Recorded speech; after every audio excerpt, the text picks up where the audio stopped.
Welcome back to the channel, everybody. Man, as always, it's so good to see you. So I'm going to do something a little bit different today because it is winter time. You know, we did get a little bit of snow earlier this week. It didn't last too long, and I've been out chopping some wood. It's probably going to end up getting used next winter. Just, you know, be prepared for that.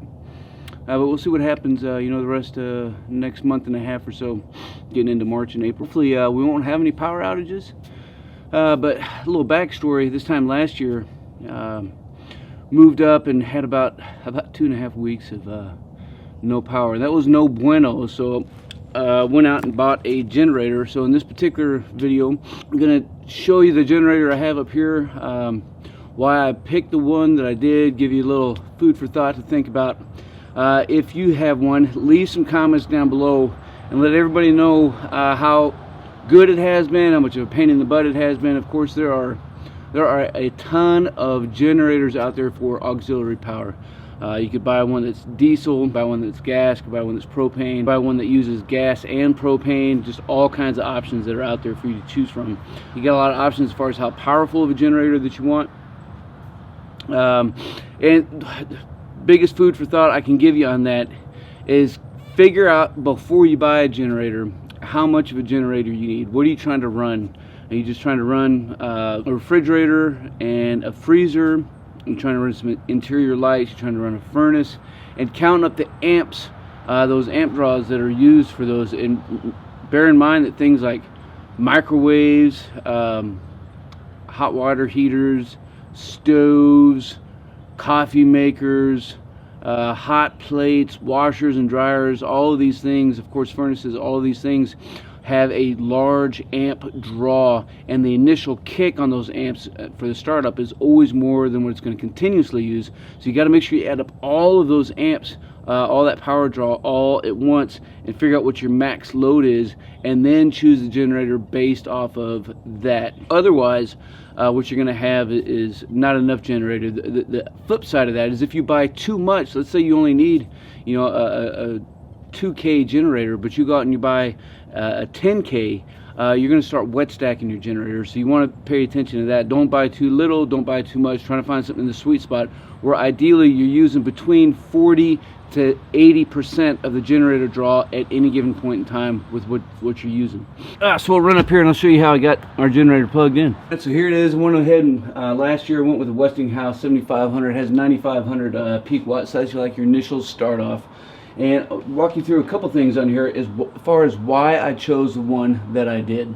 So I wanted multiple means of starting the generator for ease, not only for myself but for the wife. So we do have a push start, and we have the pull start here, which works extremely easy. In addition, it comes with a remote control. You are able to provide a neutral bond, so that's pretty good. Of course, you got your main breaker. I have the ability to tie into a transfer switch on the house, which is life-changing. And if you didn't have that, you got a couple 20 amp volts there, as well as a couple more, and those of course are both GFCI. You got a small 12 volt 9 amp battery, and the means to be able to charge it as well when it's not in use right here, and that just plugs into the wall outlet. I went with a gasoline only. Propane works well, it's just not as efficient as gasoline. So fuel tank is of course on the top here, and you have your gauge on the side. And while startup is super easy, if you ever forget, it has dummy sheets right here on the top. And this is super important right here. This is the fuel shutoff switch, which is right over here on the side, right here.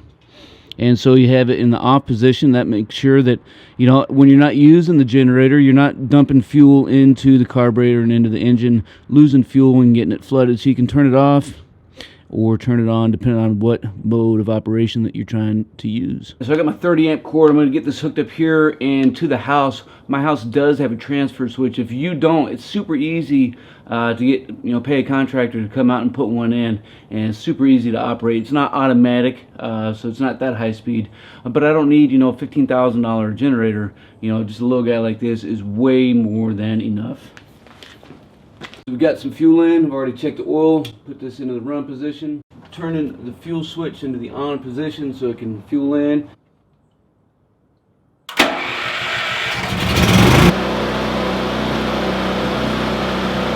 And so depending on how your transfer switch is put in, it's going to be a little bit different. So make sure you get with your contractor, your electrician. But for mine, I'm just going to turn this main off, slide this up, and click that first breaker right there over, and that's going to be able to enable the generator power to come in.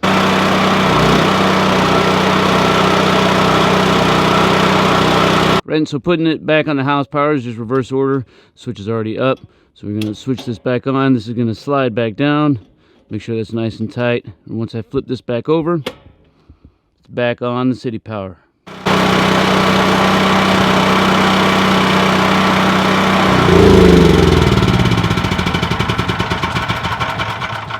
Alright everybody, so there you go, how we here at the Stoker House are running some auxiliary power for when the power goes out. Man, PSC, they take a long time to fix our power here when it does go out. So let me know what you think about the content of the video.